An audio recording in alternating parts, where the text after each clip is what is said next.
Hello everyone, good morning అండి. అందరు ఎలా ఉన్నారు? మేమైతే బాగున్నామని చెప్పను, కానీ ఇంకా డే అయితే స్టార్ట్ అయిపోయింది. నైట్ అస్సలు నిద్ర అయితే లేదండి. నిన్న ఈవినింగ్ చిన్న చిన్న కురుపులు అవ్వడంతో అమ్మకైతే చూపించాను వీడియో కాల్లో. ఇంకా అమ్మ అయితే అమ్మవారు వచ్చింది, కొంచెం జాగ్రత్తగా ఉండమ్మా అని చెప్పింది. ఇంకా ఆల్మోస్ట్ నైట్ అయితే ఎక్కువైపోయిందండి. ఇంకా రెన్సి పాపకి లైట్ గా దురద పెట్టడం అయితే స్టార్ట్ అయిపోయింది. ఎప్పుడు లేనిది నైట్ చిన్నోడు కూడా బాగా ఇబ్బంది పెట్టేశాడు. ఇంకా కొంచెం సేపు అయితే ఏం అర్థం కాలేదండి. ఇంకా దిష్టి తీసాక కొంచెం సేపు తర్వాత పడుకున్నాడు. ఇంకా మార్నింగ్ 5కి పిల్లలు అయితే పడుకున్నారు. ఇంకా అమ్మ అయితే కాల్ చేస్తూనే ఉంది మధ్య మధ్యలో, ఇంకా పిల్లలు ఏమన్నా ఇబ్బంది పెట్టేస్తున్నారని. ఇంకా నేనైతే ఏం ఇబ్బంది పెట్టట్లేదని చెప్పేశాను, ఎందుకంటే అమ్మ కూడా భయపడిపోతుంటది కదా. రీసెంట్ గానే అమ్మ ఇంటికి వెళ్ళి కూడా 4 డేసే అవుతుంది అన్నట్టు. ఇంకా ఏదేమైనా సరే నేనే ఫేస్ చేయాలని ఫిక్స్ అయిపోయాను. ఇంకా అమ్మ వాళ్ళు పొలం కట్ చేశారు, ఇంకా వడ్లు కూడా అమ్మలేదన్నట్టు. నేను భయపడితే ఇంకా అమ్మ ఇంకా ఎక్కువ భయపడిపోతుంది. ఇంకా అమ్మ ఇక్కడికి వచ్చేస్తే మళ్ళీ డాడీకి ఇబ్బంది అయిపోతుందని ఇంకా నేనైతే అమ్మకి ఏం చెప్పలేదు. ఇంకా ఇల్లంతా క్లీన్ చేసుకోమని అమ్మ మార్నింగే ఫోన్ చేసి చెప్పింది. ఇలా అమ్మవారు వచ్చినప్పుడు ఇంకా రెన్సి పాపకి యూజ్ చేసే క్లాత్స్ అన్ని క్లీన్ చేయాలంట. ఇంకా మార్నింగే మొత్తం క్లీన్ చేసేసాను. ఇంకా రెన్సి పాపకి ఫ్రెష్ అప్ చేపించేసి ఫస్ట్ అయితే మిల్క్ తాగిస్తున్నానండి. ఇలా అమ్మవారు వచ్చినప్పుడు ఇంకా చిన్నపిల్లల్ని దగ్గరలో ఉంచొద్దు అంటారు, కానీ తప్పదు కదా. ఇద్దరు పిల్లలు ఉన్నప్పుడు ఒక దగ్గరే ఉంటారు. ఇంకా నేను షార్ట్ వీడియో పోస్ట్ చేసినప్పుడు కొంచెం దూరంగా పెట్టండి అక్క అని అంటున్నారు. నేను అలా పెట్టడానికి పాసిబిలిటీ లేదండి, ఎందుకంటే నేనే చూసుకోవాలి ఇద్దరిని. అలాగే రెన్సి పాపకి నోట్లో కూడా బాగా ర్యాషెస్ వచ్చేసాయి. ఇంకా అమ్మకి చెప్తే స్పైసీ ఫుడ్ ఏం పెట్టకు, లిక్విడ్ ఉన్న ఫుడ్ ఎక్కువ తీసుకోమని చెప్పింది. అలాగే స్పైసీ తగ్గించి ఫుడ్ అయితే పెట్టమన్నది. అందుకే నేనైతే కొంచెం హెల్తీ ఫుడ్ ఏదైనా ప్రిపేర్ చేద్దాం అనుకుంటున్నాను. ఏమేం ఫుడ్ పెట్టాననేది ఈ వీడియోలో ఫుల్గా పెట్టానండి, మీరు కూడా చూసేయండి.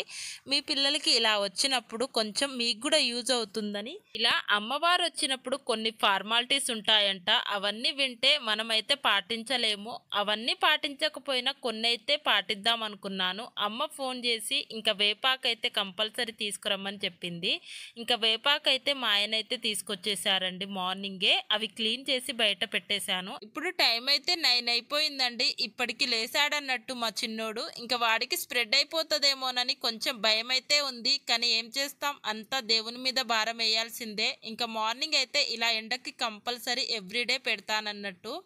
ఇలా కొంచెం సేపు ఎక్సర్సైజ్ కూడా చేపిస్తానండి. ఇంకా వింటర్ సీజన్ అయితే స్టార్ట్ అయిపోయిందండి. బయట 9-10 అయిపోయినా కూడా క్లైమేట్ అయితే చాలా కూల్గా ఉంటుంది. ఎండ వచ్చినా కూడా విపరీతమైన గాలి. ఇంకా చిన్నోడిని అయితే స్నానం చేపించాలన్నా భయం వేస్తుంది అన్నట్టు. ఇంకా నిన్న ఆరేసిన బట్టలు అయితే తీసేస్తున్నాను. ఈ రోజు అయితే చాలా బట్టలు ఉన్నాయండి. బట్టలతో పాటు బెడ్షీట్లు కూడా ఉతికాను కదా, ఇవన్నీ తీసేసి ఇంకా అవన్నీ ఆరేయాలన్నట్టు.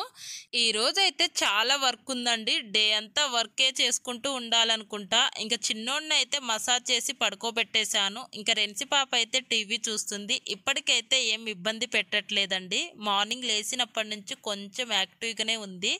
నైట్ లైట్గా ఫీవర్ వచ్చింది. అయితే రెన్సి పాపకి ర్యాషెస్ అనేవి ఓన్లీ హ్యాండ్స్కి అలాగే లెగ్స్కి మౌత్కే వచ్చిందండి. ఇదొక డిసీజ్ అంట. సో దీంట్లో కూడా చాలా రకాలు ఉంటాయి అంటున్నారు. సో ఫస్ట్ పెద్దవాళ్ళు చెప్పింది కూడా పాటిద్దాము. నేనైతే పెద్దవాళ్ళు చెప్పిందే కొన్ని పాటిస్తున్నాను అన్నట్టు. చూద్దాము ఎక్కడి వరకు వస్తుందో. ఇంకా చిన్నోని కూడా స్నానం చేపించేసాను అన్నట్టు. ఇప్పుడు 12 అవుతుందండి. ఎండ వచ్చినా కూడా కొంచెం కూల్గానే ఉంది. ఇంకా చిన్నోడు ఎంత ముద్దుగా ఏడుస్తాడో చూడండి. ఇంకా స్నానం చేపించేటప్పుడు మసాజ్ చేసేటప్పుడు చిన్నోడైతే విపరీతంగా ఏడుస్తాడు. ఇంకా ఫైనల్గా బుడ్డోడిని అయితే పడుకోబెట్టేశాను. వాడి స్మైల్కి ఫిదా అవ్వాల్సిందే. ఇంకా ఇలా క్యూట్గా నవ్వుతాడన్నట్టు. నిద్రలో భలే నవ్వుతారు కదా పిల్లలు. ఇంకా వాళ్ళని దేవుడు నవ్విస్తారంట. భలే క్యూట్గా అనిపిస్తుంది. ఇలా క్యాప్చర్ చేయడానికి ఎన్నోసార్లు ట్రై చేశాను. ఫైనల్లీ సక్సెస్ అయ్యింది. అలాగే మన సబ్స్క్రైబర్లో ఒక సిస్టర్ అయితే చిన్నోనికి దిష్టి తగులుతుందక్క, పెద్ద బొట్టు పెట్టమని చెప్పింది. తన కోరిక మేరకైనా పెట్టాల్సిందే అని ఈ రోజు అయితే పెట్టాను. ఇంకా చిన్నోడిని అయితే పడుకోబెట్టేశాను. అదేంటోనండి, రెన్సి పాప పుట్టినప్పుడైతే చాలా డిఫరెంట్ బొట్లు పెట్టేదాన్ని. ఆమె అమ్మాయి అని కావచ్చు. అలాగే అలాగే ఈ రోజైతే రెన్సి పాపకి బ్రేక్ఫాస్ట్లో రాగి జావా చేశాను. ఎక్కువ లిక్విడ్ ఉన్న ఫుడ్డే తీసుకోవాలంట. ఇంకా రాగి జావా చేస్తే చాలా ఇష్టంగా కూడా తింటుంది. ఇందులో అయితే క్యారెట్ వేస్తే బాగుంటుంది, కానీ టైంకి ఇంట్లో అయితే క్యారెట్ లేదు. క్యారెట్ కేజీ 120 రూపీస్ అంట. మీ దగ్గర ఎంత ఉందో చెప్పండి. ఇంకా బుధవారం మార్కెట్కి వెళ్తే అన్ని వెజిటేబుల్తో పాటు క్యారెట్, బీట్రూట్స్ అయితే తీసుకొస్తానండి. కానీ నేను బయటికి వెళ్ళకపోవడం వల్ల ఇవన్నీ తీసుకురావడానికి అస్సలు కుదరట్లేదు. ఇంకా రెన్సి పాప కూడా చాలా ఇష్టంగా తాగుతుందండి రాగి జావా అంటే. నేనైతే ఈరోజు మిల్క్ వేసానన్నట్టు ఫస్ట్ టైము. ప్రతిసారి అయితే కర్డ్ వేస్తాను, కొంచెం కోల్డ్ ఉందన్నట్టు, అందుకే ఈరోజు మిల్క్ తోటి ట్రై చేశాను. కొంచెం సాల్ట్ వేసాను, షుగర్ అయితే వేయలేదండి. కానీ తనకి బాగా నచ్చింది అన్నట్టు, బాగుంది మమ్మీ అంటుంది. ఇలా అమ్మవారు వచ్చినప్పుడు మంచం ఎక్కొద్దు, మంచం మీద పడుకోబెట్టొద్దు, కిందనే పడుకోబెట్టాలని కొంతమంది కామెంట్ చేశారు.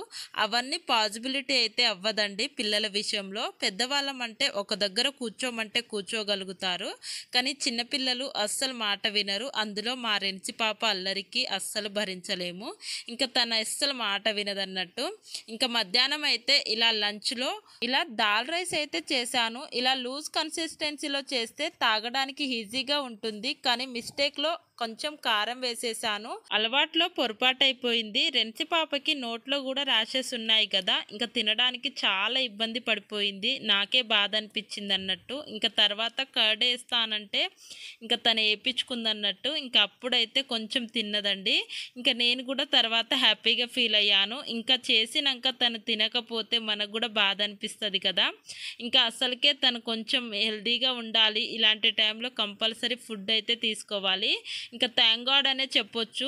ఇంకా 3 పూటలు అయితే మంచిగా తిన్నదన్నట్టు. ఇలా చేయడం వల్ల తను హ్యాపీగా తిన్నదని నేను కూడా ఫీల్ అయ్యాను. ఇంకా అమ్మ అయితే రోజు రాగి జావ అయితే పెట్టమ్మా అని చెప్పింది. ఇంకా చిన్నది చూడండి ఎంత ఇబ్బంది పడిపోతుందో. ఇంకా పెరుగు అయితే యాడ్ చేశానులేండి, తర్వాత మంచిగా తినేసింది అన్నట్టు. ఇంకా నైట్ డిన్నర్లో కూడా రాగి జావ కావాలంటే అదే చేసిచ్చాను. ఈ రోజుకైతే ఇలా గడిచిపోయింది. ఇంకా 9 days ఎలా గడుస్తుందో ఏమో చూడాలి. ఇంకా వీడియో నచ్చితే చిన్న లైక్ వేసుకోండి.